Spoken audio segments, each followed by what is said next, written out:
3 cards ऐसे हैं जो इमरान खान ने अपने पास संभाल रखे हैं, उनमें से ये पहला कार्ड है। इजलास के दौरान गवर्नर सिंध ने पूछा कि खान साहब अगर हम हार गए तो क्या होगा। तो प्राइम मिनिस्टर का जवाब बड़ा ही दिलचस्प था। उन्होंने कहा ये सारी गेम हुकूमत के हक में वापस पलट सकती है सिर्फ एक फैसले से, और वो ये फैसला होगा। बुकला बैठ चुके हैं, अटॉर्नी जनरल बैठ चुके हैं और उस ड्राफ्ट की तैयारी पर काम हो रहा है। तो ना अहली अगर लाइफ टाइम की होगी तो फिर इस ग्रेट गेम का कौन हिस्सा बनेगा। सूबाई हुकूमत इतना लगा रही है तो सोचे वफाकी हुकूमत कितना लगा सकती है, लेकिन प्राइम मिनिस्टर ने कहा है कि पैसा नहीं चलाया जाएगा। बिस्मिल्लाहिर्रहमानिर्रहीम, अस्सलाम वालेकुम। मैं हूं अब्दुल कादिर और आप देख रहे हैं आपका अपना फेसबुक और यूट्यूब चैनल।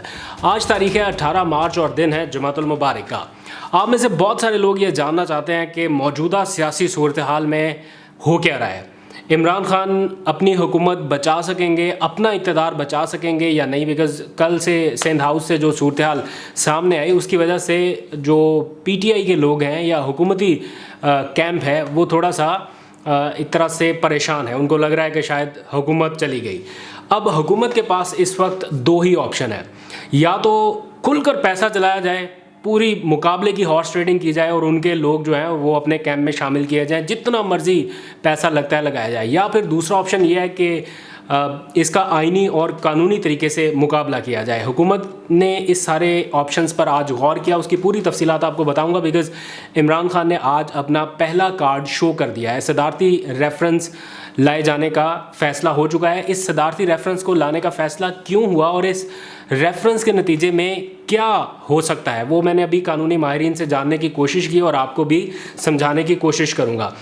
यहाँ पर सूरत हाल समझने वाली ये है कि मुनहरिफ लोग हुकूमती कैंप को छोड़ के अपोजिशन के कैंप में गए हैं। हुकूमत को उनसे कोई बहुत ज़्यादा मसला नहीं है। लगता है कि कानूनी और आइनी तरीक़ाकार के तहत इस मामले को किसी न किसी हद तक डील किया जा सकता है। ऑल्दो कि मुश्किल सूरत हाल है, लेकिन फिर भी कानूनी आइनी पोजीशन के तहत इस सूरत हाल को टैकल किया जा सकता है। असल मसला या परेशानी उस सूरत में होगी अगर इत्तेहादियों ने कोई ऐलान कर दिया कि वो हुकूमत के साथ नहीं आ रहे। उस सूरत में क्योंकि हुकूमत जो मर्जी आइनी और कानूनी पोजीशन ले उसका इतलाक अपने मुनहरिफ अरकान पर तो हो सकता है, लेकिन इत्तेहादियों पर नहीं हो सकता। इसलिए सारी इस वक्त जो गेम है वो इत्तेहादियों पर डिपेंड कर रही है। जब तक इत्तेहादी ऐलान ना कर दें कि वो हुकूमत का साथ छोड़ने के लिए तैयार है, तब तक हुकूमत फाइट बैक करेगी। ये फैसला हो चुका है।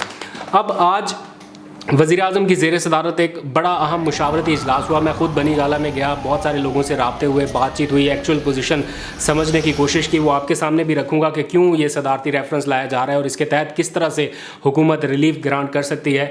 फिर PTI कारकुनान का अब से कुछ देर पहले सिंध हाउस पर जो भी एपिसोड हुआ है, इसने हुकूमत के लिए कुछ अच्छा नहीं किया। ऑल्दो कि मैं समझ सकता हूँ कि PTI कारकुनान काफ़ी गुस्से में है या जज्बात में है, लेकिन बहरहाल इन्होंने हुकूमती केस जो है उसको किसी हद तक कमज़ोर किया है। हुकूमत कतई तौर पर ये नहीं चाहती थी कि ऐसा कुछ हो, बिकॉज ये केओस जैसी सूरत हाल ऑपोजिशन को सूट करती है, हुकूमत को नहीं। हुकूमत लॉ एंड ऑर्डर मेंटेन करने की जिम्मेदार है।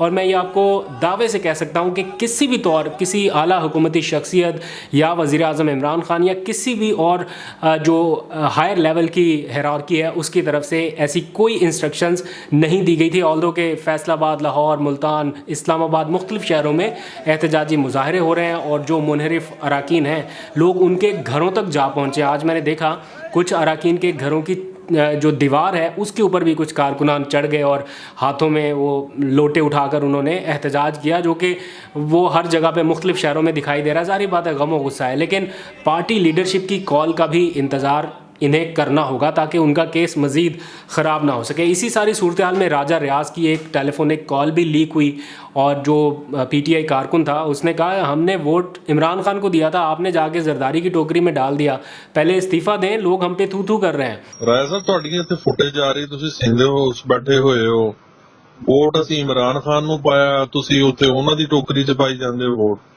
ਰਾਏ ਸਾਹਿਬ ਵੋਟ ਅਸੀਂ ਤੁਹਾਨੂੰ ਇਸ ਵਾਸਤੇ ਥੋੜੀ ਪਾਇਆ ਸੀ, ਤੁਸੀਂ ਵੋਟ ਸਾਡਾ ਜਾ ਕੇ ਉਹਨੂੰ ਜ਼ਰਦਾਰੀ ਨੂੰ ਵੇਚਦੇ ਹੋ। ਉਹ ਨਹੀਂ ਭਾਈ, ਸਾਡਾ ਕੰਮ ਹੀ ਕੋਈ ਨਹੀਂ ਸੀ ਹੁੰਦਾ। 3 ਸਾਲ ਅਸੀਂ ਕਹਿੰਦੇ ਰਹੇ ਸਾਡੇ ਕੰਮ ਤੇ ਤੁਸੀਂ ਰਾਜਾ ਸਾਹਿਬ ਅਸਤੀਫਾ ਦਿੰਦੇ ਤੇ ਤੁਸੀਂ ਦੁਬਾਰਾ ਇਲੈਕਸ਼ਨ ਲੜ ਕੇ ਫੇਰ ਉਹਨਾਂ ਕੋਲ ਜਾਂਦੇ ਰਹੇ। ਅਸਤੀਫਾ ਦੇ ਰਹੇ ਅਸਤੀਫਾ ਮੈਂ ਤੁਸੀਂ ਅੱਜ ਇਸਤੀਫਾ ਦਿਓ, ਇੱਥੇ ਲੋਕੀ ਸਾਡੇ ਤੇ ਥੂ ਕਰਨ ਅੱਗੇ। अब ऐसे लोगों के खिलाफ हतमी कार्रवाई क्या की जा सकती है उस पर आज अहम इजलास था और इस इजलास में कुछ बड़े फैसले लिए गए हैं। प्राइम मिनिस्टर इमरान खान ने कहा ये जितना भी पैसा लगा लें लेकिन मैं इनके खिलाफ लड़ूंगा। ये तो तय हो गई बात कि हॉर्स ट्रेडिंग का हिस्सा नहीं बनेंगे, लेकिन आईनी, कानूनी और जमहूरी तरीके से अदम एतमाद को नाकाम बनाने की हर मुमकिन और आखिरी कोशिश की जाएगी। उस सिलसिले में आज पहला कार्ड खेला गया है। और भी कुछ बड़े फैसले हुए हैं, वो मैं अभी आपको बता देता हूँ, लेकिन जो पहला फैसला हुआ इमरान खान की ज़ेर सदारत वो था सदारती रेफरेंस फाइल करने का। अब सदारती रेफरेंस क्यों फाइल किया जा रहा है और इसके तहत होगा क्या? आर्टिकल 63A के बारे में आप बहुत सुन रहे हैं। अब उसकी असल तशरीह नहीं हो पा रही किसी से। हुकूमती कैंप अपनी मर्जी से तशरीह कर रहे हैं और जो अपोजिशन कैंप है वो कहते हैं नहीं, ऐसा तो हो ही नहीं सकता, ये नहीं हो सकता। तो अब इस मामले पर हुकूमत सदर मुमलिकत के थ्रू जा रही है सुप्रीम कोर्ट में एक सदारती रेफरेंस। इस वक्त उसका ड्राफ्ट तैयार किया जा रहा है। जब मैं आपसे बात कर रहा हूं तो पीटीआई की आला क़यादत बैठ चुकी है, वकला बैठ चुके हैं, अटॉर्नी जनरल बैठ चुके हैं और उस ड्राफ्ट की तैयारी पर काम हो रहा है। ये पूछा गया है सुप्रीम कोर्ट से कि आर्टिकल 63A के तहत मुनहरिफ अराकीन वोट डाल सकते हैं या नहीं। यानी आसान लफ्ज़ों में ये पूछा गया है कि मुनहरिफ अराकीन हॉर्स ट्रेडिंग का हिस्सा बन सकते हैं या नहीं। अब सुप्रीम कोर्ट इसके ऊपर क्या डायरेक्शन देगा, इस बारे में दरख्वास्त की जाएगी कि डे टू डे हेयरिंग करके इसका फैसला निपटाया जाए। अब इस सिलसिले को जवाब बना के जो कौमी असम्बली का इजलास है वो या तो ताख़ीर का शिकार भी हो सकता है या उसको बुलाने में हुकूमत जल्दबाजी नहीं करेगी। नंबर 1 फिर ये है, अगर ये वोट डाल सकते हैं, अगर वोट डाल सकते हैं तो फिर सज़ा के तौर पर इसकी नाअहली की मुद्दत क्या होगी? बिकॉज सुप्रीम कोर्ट का एक फ़ैसला मौजूद है 2018 का कि अगर किसी जगह पे नाअहली की मुद्दत तय नहीं है तो उसका मतलब है कि वो डिस्क्वालिफिकेशन लाइफ टाइम की होगी। तो इस आर्टिकल 63A में जो नाअहली है उसकी मुद्दत का तयन नहीं है। तो इसका मतलब है कि फिर इनकी नाअहली, अगर ये खिलाफ वर्जी करते हैं पार्टी पॉलिसी की, तो इनकी नाअहली लाइफ टाइम हो सकती है या नहीं, इस बारे में भी सुप्रीम कोर्ट से पूछा गया। अगर सुप्रीम कोर्ट ये कहती है कि वोट तो ये डाल सकते हैं, अगर तो ये कहते हैं कि नहीं डाल सकते वोट, ये हॉर्स ट्रेडिंग का हिस्सा नहीं बन सकते, फिर तो खेल ख़त्म। लेकिन अगर ये कहती है कि वोट तो डाल सकते हैं लेकिन इनकी नाअहली लाइफ टाइम की होगी, तो नाअहली अगर लाइफ टाइम की होगी तो फिर इस ग्रेट गेम का कौन हिस्सा बनेगा? मेरा नहीं ख्याल कि कोई सियासतदान अपना मुस्तकबिल हमेशा हमेशा के लिए तबाह बर्बाद कर ले। लेकिन मेरी कुछ सुप्रीम कोर्ट को कवर करने वाले रिपोर्टर से और आईनी माहिरीन से अभी ये व्लॉग शुरू करने से पहले बात हुई। उन्होंने बताया कि जो चीफ़ जस्टिस ऑफ पाकिस्तान है इस वक्त, जो मौजूदा चीफ़ जस्टिस हैं, वो ताहियात नाअहली के हक़ में नहीं है। वो कई मरतबा अपने करीबी लोगों से ऑफ द रिकॉर्ड या बंद कमरा मीटिंग्स में ये कह चुके हैं कि ताहियात नाअहली नहीं हो सकती। इसलिए अब देखना ये है, ये डिपेंड करेगा कि हुकूमत इस केस को किस तरह से लड़ती है।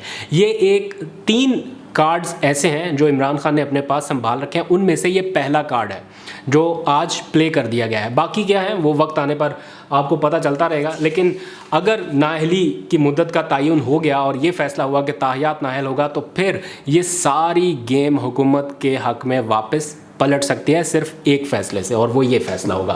प्राइम मिनिस्टर इमरान खान की ज़ेर सदारत कुछ और बड़े फैसले किए गए हैं। नंबर 1 जो सारा यूनानिमस डिसीजन हुआ कि -1 किसी सूरत पीटीआई में नहीं होगा।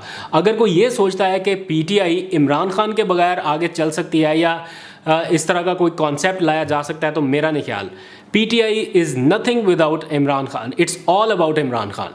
तो इसलिए ये तो कहीं सोच पाई नहीं जा रही। ऑल दो के हुकूमत के इत्तेहादियों ने कहा कि अगर इमरान खान स्टेप डाउन करके किसी और को ले आएँ, तो मेरा ख्याल है उनकी सोच है कि इमरान खान स्टेप डाउन करेगा। मैं तो इस कंक्लूजन की तरफ जाता देख रहा हूँ मामले को कि अगर खुदा न खास्ता ये सारे भी मिल जाएँ और इमरान खान को हटाने में कामयाब हो भी जाते हैं, तो इमरान खान को क्या करना चाहिए? चुपचाप ऑपोजिशन में बैठ जाना चाहिए? नहीं, मेरी अपनी ज़ाती राय ये है कि अगर खुदा न खास्ता तहरीक अदम एतमाद, अगर ये सारे मिल मिला के किसी ना किसी तरह से तहरीक अदम एतमाद कामयाब कर लेते हैं और इमरान खान को हटाने में कामयाब हो जाते हैं, तो इमरान खान को क्या करना चाहिए?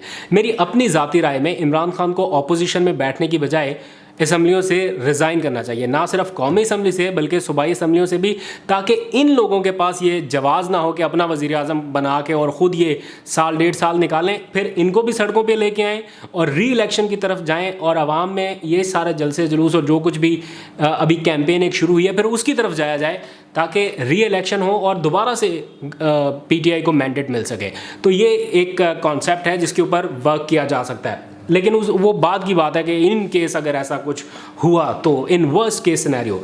फिर प्राइम मिनिस्टर इमरान खान ने ये तो ऐलान कर दिया कि वो हॉर्स ट्रेडिंग का हिस्सा नहीं बनेंगे, तमाम तर हुकूमती रियासती वसाइल रखते हुए ख़रीदो फरोख्त का हिस्सा नहीं बनेंगे। हुकूमत चाहे तो पैसा लगा सकती है, सूबाई हुकूमत इतना लगा रही है तो सोचे वफाकी हुकूमत कितना लगा सकती है, लेकिन प्राइम मिनिस्टर ने कहा है कि पैसा नहीं चलाया जाएगा। फिर गवर्नर राज लगेगा या नहीं, एक तजवीज़ आई थी प्राइम मिनिस्टर इमरान खान ने और जो पार्टी की सीनियर लीडरशिप थी उन्होंने इसको तजवीज़ को इंडोर्स नहीं किया। ऑल्दो के एक दो लोग इसकी तरफ जाना चाहते थे, लेकिन प्राइम मिनिस्टर ने कहा this is not the right time कि हम गवर्नर राज लगाकर मज़ीद पैनिक क्रिएट करें, तो अभी ये मौका नहीं है। अगर ज़रूरत पेश आई तो ज़रूर इस ऑप्शन को अडॉप्ट किया जाएगा, लेकिन this is not the right time, ये प्राइम मिनिस्टर इमरान खान समझते हैं। लेकिन एक दिलचस्प बात आपको बता देता हूँ, प्राइम मिनिस्टर इमरान खान से इजलास के दौरान गवर्नर सिंध ने पूछा कि खान साहब अगर हम हार गए तो क्या होगा, तो प्राइम मिनिस्टर का जवाब बड़ा ही दिलचस्प था। उन्होंने कहा तुम ये पूछ रहे हो हार के क्या करूँगा, मैं ये सोच रहा हूँ कि जीत गए तो मैं इनके साथ क्या करूँगा।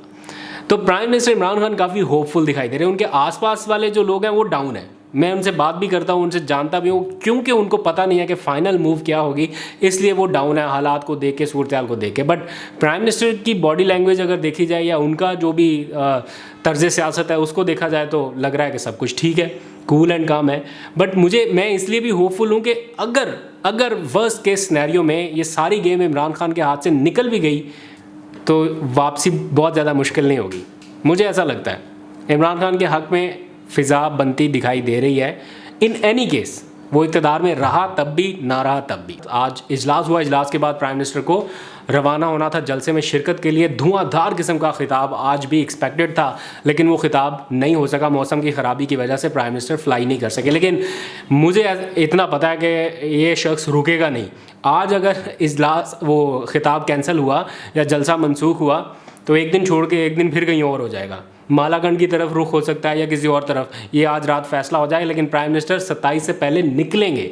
अच्छा, अब 27 का जो जलसा है उसके लिए मामला सुप्रीम कोर्ट में चला गया। आज जो कुछ सिंध हाउस के बाहर हुआ वो इसलिए हुकूमत को सूट नहीं करता बिकॉज 27 को हुकूमत ने एक बड़ा जलसा करना है मार्च में, और उस जलसे को रुकवाने के लिए एक पिटिशन ऑलरेडी सुप्रीम कोर्ट में है और जवाज़ ये बनाया गया है कि अमन व अमान की सूरत ख़राब हो सकती है, इसलिए जलसे से रोका जाए, दोनों पार्टियों को रोका जाए। तो अगर आज का जो ट्रेलर सुप्रीम कोर्ट के सामने रखा जाए कि जनाब 27 से पहले ये सब कुछ हुआ, तो इसका मतलब है सुप्रीम कोर्ट तो फिर पीर के दिन समाअत करेगी, तो वो तो उड़ा के रख देगी कि ठीक है आप जलसा नहीं कर सकते, अमन व अमान की सूरत ख़राब हो सकती है। इसीलिए हुकूमत ने अपने 2 MNAs को भी गिरफ्तार कर लिया है। इससे जाहिर होता है कि हुकूमत की तरफ से कोई कॉल नहीं थी कि आप जलसा करें और जलाओ गिराव करें या तोड़ फोड़ करें, इसकी हुकूमत की तरफ से कोई इंस्ट्रक्शन नहीं। हुकूमत तो चाहती है कि 27 का जलसा उनका कामयाब हो। बहरहाल आपको लम्हा ब लम्हा अपडेट करते रहेंगे। आज तक के लिए इतना ही, अपना बहुत सा ख्याल रखिए। अल्लाह हाफिज़।